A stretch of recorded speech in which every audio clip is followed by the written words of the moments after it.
Ça y est, l'Euro de la France est enfin fini, et si personnellement j'en avais absolument rien à faire de cette compétition, beaucoup ont été agacés de voir la gestion assez ignoble du tournoi par notre cher sélectionneur Didier Deschamps. Pendant que la Turquie offrait ses premiers pas à Kenan Yildiz, Arda Güler, pendant que Musiala, Yamal, Nico Williams, Florian Wirtz ou bien même Kobbie Mainoo portaient leur nation au sommet de leurs possibilités, la France de l'homme aux nouvelles dents s'est reposée sur les mêmes joueurs fatigués sans calcium qui n'ont rien apporté. Mbappé a sorti une nouvelle raison de détester le joueur ignoble qu'il est devenu. Griezmann s'est rappelé pourquoi son passage à Barcelone a raté en jouant quasiment ailier. Adrien Rabiot était titulaire avec N'Golo Kanté dans un milieu plus stérile que Charles Boyle dans Brooklyn Nine-Nine. Et cerise sur le gâteau, la seule lueur d'espoir, Bradley Barcola, le chouchou des supporters et des nanas, a passé son temps à regarder Mbappé marcher et rater absolument tout ce qu'il tentait. Comme prévu par beaucoup de monde, l'équipe de France s'est pris un mur. Encore une fois, la fameuse meilleure équipe du monde s'est fait claquer les fesses. Et encore une fois, Deschamps, que ce soit par sa communication ou ses manières arriérées, a réussi à nous couper le lien avec cette équipe censée nous représenter. Mentalement, tactiquement, physiquement, aucun de ses choix n'était vraiment le bon. Et ça, dès la nomination de sa liste, où pour la première fois depuis quelques années déjà, il a dérogé à sa règle de doubler tous les postes, puisqu'aucun remplaçant à Griezmann n'était dans les 25. En plus d'ignorer un de ses préceptes, il n'a pas sélectionné les 26 noms qu'il aurait pu nommer. Il en a choisi 25, dont une poignée qui n'ont quasiment pas joué, pendant que d'autres se voyaient confier l'avenir de la compétition à 36 ans. Un décalage énorme entre la vision d'un sélectionneur et une réalité sportive qui nous aura offert un Euro horrible à regarder, qu'aucun Français ne chérira et qui aura dans le même temps coûté l'occasion d'enfin lancer un joueur qui aurait mérité ses premières minutes sous le maillot bleu. Avec un Griezmann totalement cramé depuis des mois et une concurrence pas disponible à ce poste, il existait une solution, un jeune milieu offensif qui aurait pu rejoindre cette Coupe d'Europe des jeunes cracks, si Deschamps n'était pas bête, le franco-ivoirien du Stade Rennais, Désiré Doué.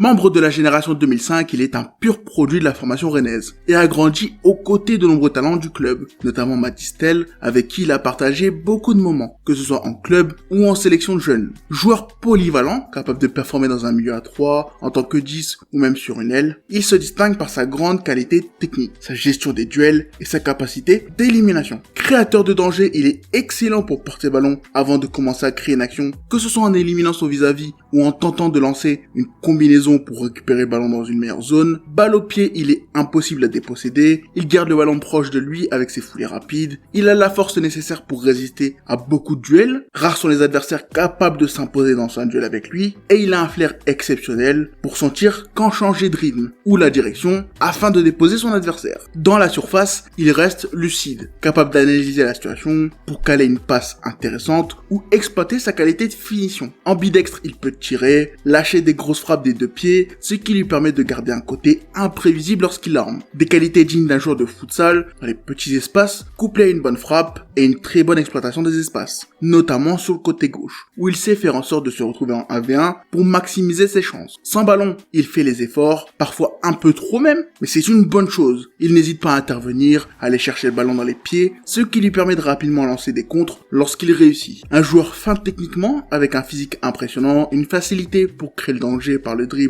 ou la passe, et une finition intéressante. En soi, un talent impressionnant, rendant logique les comparaisons avec les joyaux du football mondial que l'on a pu voir sur les réseaux. Il est un joueur frisson, un de ceux pour qui tu te lis très vite d'affection, puisqu'il te fait vibrer balle au pied, tout en étant capable de porter son équipe lorsque les choses vont mal. Cet été, il aurait pu faire parler de lui en participant à l'Euro, en profitant de l'occasion pour gratter ses premières minutes en équipe de France, mais c'est finalement le mercato qui permettra de mettre un coup de boost à l'exposition qu'il avait jusque-là. Si à la fin de saison, son nom tournait un petit peu sans trop faire de bruit, actuellement, tout le monde attend de savoir quel club, quelle équipe il va choisir. Puisque si jusque-là, il n'a connu qu'un seul écusson, cet été semble être le moment opportun pour lui d'enfin changer d'environnement. Et quand tu regardes un peu les rumeurs, tu comprends que lui aussi fait partie de ces joueurs dont les options prestigieuses se battent pour le récupérer. Depuis quelques temps, le Stade Rennais s'est construit une réputation de club formateur. En quelques années, ils ont tellement sorti de talents qui ont pris d'assaut la Ligue 1 et l'Europe que des clubs comme l'OL ont senti le vent tourner. Aujourd'hui, le club rouge et noir est pratiquement devenu une référence. Suffit de regarder les noms des joueurs sortis pour comprendre que le spectre est assez large, de Kamavinga à Arnaud Lorienté, les noms sont nombreux et montrent un travail colossal en interne. Pourtant, malgré cette réussite, le club stagne. Financièrement, il réussit à tirer un peu son épingle du jeu, les sommes sont loin de celles que peuvent tirer d'autres clubs, et tu sens que c'est un axe d'amélioration qui est en train d'être étudié. Si Doku a brisé le plafond de verre en partant à City pour 60 millions, du côté des joueurs formés, c'est toujours Ousmane Dembélé et ses 35 millions qui tiennent la corde. Et cela, alors que le club a vendu des joueurs comme Kamavinga, ou bien même des Mathys Tel, qui n'ont pas atteint ce montant. Une stagnation des ventes, alors que depuis quelques années, les investissements ne continuent d'augmenter. Le Stade Rennais est devenu une des places fortes du football français, en formant des talents, mais aussi en les achetant. En peu de temps, les dépenses ont explosé. On le voit depuis quelques années que Rennes est devenu un des rares clubs à toujours sortir de l'argent contre vent et marée, et les retombées de tels investissements sont quelque peu décevants. J'ai parlé des retombées économiques avec Doku, comme seule grosse vente depuis Naïef Aguerd. Cet été, tu as vendu Enzo Lefebvre,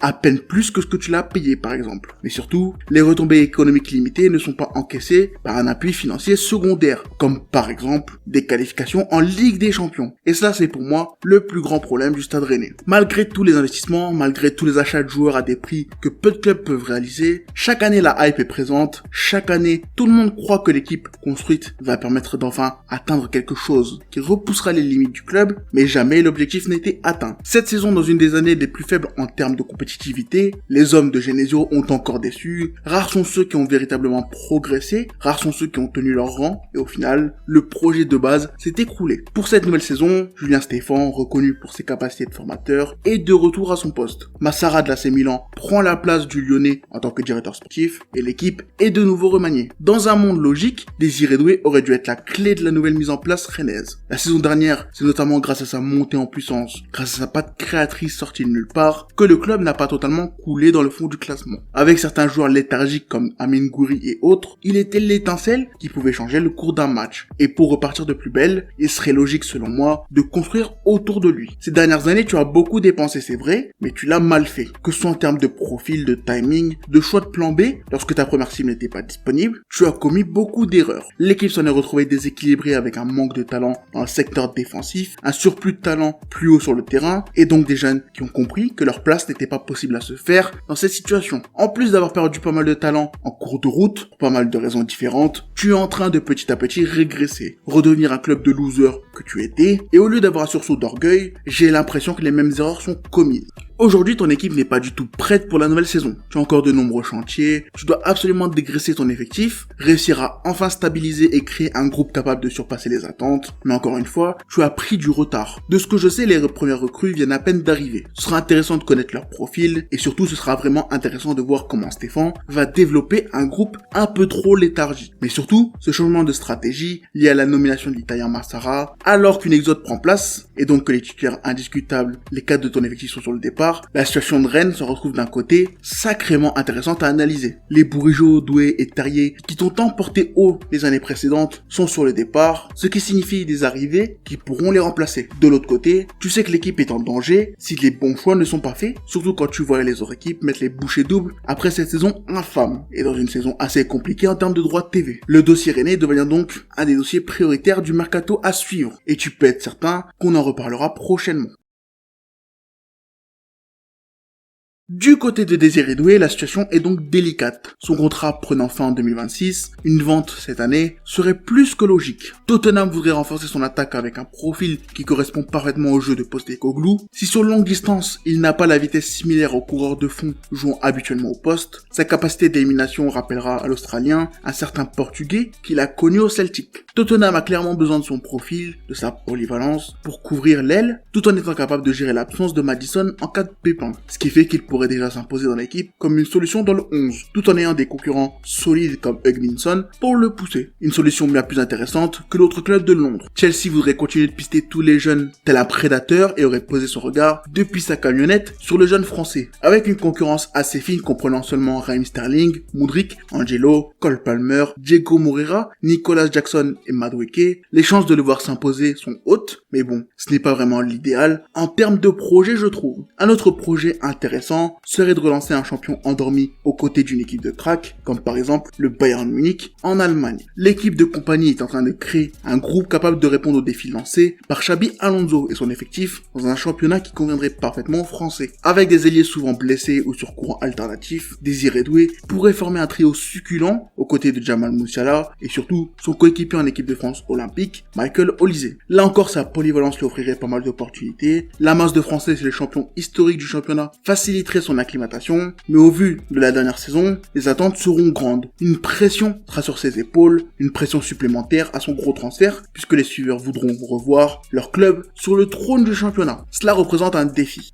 intéressant, mais pas autant selon moi que celui représenté par le PSG. Paris est la destination la plus logique. Il resterait au pays et surtout, il rejoindrait un club qui manque d'un joueur de son profil. Si sur les côtés, Barcola et Dembélé savent parfaitement bousiller leur vis-à-vis pour centrer sur un mec en surpoids qui pense aux législatives en plein match de football, dans l'axe du terrain, tu t'es retrouvé privé de solution. Si dans les années précédentes, c'est Neymar qui serait axé pour créer le danger, Luis Enrique a tenté de reproduire cela avec son successeur au Barça, Dembélé, qui n'aura pas totalement convaincu. Désiré Doué viendrait donc en quelque sorte remplacer Neymar dans l'axe du terrain. Il serait une solution pour créer le danger dans une zone où souvent les adversaires du PSG bétonnent, et ce serait un défi bien plus intéressant, bien plus logique qu'un départ à l'étranger. Si de base l'homme censé prendre ce rôle était Cherki, tu sens que le Rennais est devenu une priorité avec João Neves, joueur dont j'ai parlé récemment dans une vidéo que je vous invite à aller regarder. Je vais même pas parler de Manchester United parce que j'en ai pas envie, mais je trouve vraiment que chacune des offres qu'il a sur la table est intéressante. Pour autant, s'il devait choisir, avec les informations que j'ai actuellement, Paris serait le plus logique. C'est la destination parfaite avec le Tottenham de Postecoglou, un choix cohérent sur tous les plans, mais qui sera compliqué puisque les Rennais gonflent les prix avec le club de la capitale, comme s'ils étaient des concurrents. Si on retourne dans la réalité dans un monde normal, le club rennais le garde, construit autour de lui pour enfin réussir une saison complète, et le PSG se l'offre à la fin d'une saison où il a continué sa progression, mais étant un joueur précoce, un des plus jeunes joueurs de l'histoire du club rennais à se voir offrir une place en interne, un des plus précoces de sa génération en France, il est tout de même logique de penser que son départ sera tout aussi précoce. Le choix s'annonce ardu, et je pense que l'atout principal pour celui qui le signera, c'est surtout la capacité à rencontrer les attentes financières de Rennes. L'objectif du club est d'obtenir une offre dans la région de ce qui a été offert pour Jérémy Doku, mais il est pour l'instant impensable qu'un club mette autant directement. Les offres du Bayern et du PSG se rapprochent, et sera intéressant de voir lequel des deux va convaincre Rennes. Il est l'un des talents les plus impressionnants du championnat, un candidat pour être le prochain visage de la Ligue des Talents, un candidat même à une prochaine sélection en équipe de France senior, afin que Deschamps puisse utiliser son appel dans un numéro de communication dont seul lui a le secret, mais surtout, il est le nouveau leader offensif de son équipe. Sans Jérémy Doku parti en Angleterre chez le champion en titre, c'est lui qui a repris ce rôle de sauveur. Et si la cape aurait pu être trop grande pour lui, il a su le faire afin de sauver les meubles dans une fin de saison un peu honteuse. Sa situation est donc complexe. Il a encore beaucoup à apprendre, il doit encore beaucoup progresser, mais dans le même temps, peut-il le faire dans un club qui stagne autant? Dans un environnement où il n'est pas non plus tant challengé que ça? À l'inverse, saura-t-il résister à la pression d'un gros transfert à seulement 19 ans, lui qui devra prouver dès son arrivée, malgré une progression qu'il doit continuer? Tous ces paramètres devront être pris en compte par toutes les parties. Et si perdre Désiré Doué serait un problème pour la Ligue 1, en tant que supporter d'un club de ce championnat, ce sera une excellente chose de ne pas voir mon latéral se faire bousiller pendant 90 minutes. Surtout avec le maillot du PSG, qui semblerait pourtant lui aller parfaitement. Bref, c'était une petite vidéo pour parler d'un dossier de l'été. J'espère que vous avez apprécié. À plus.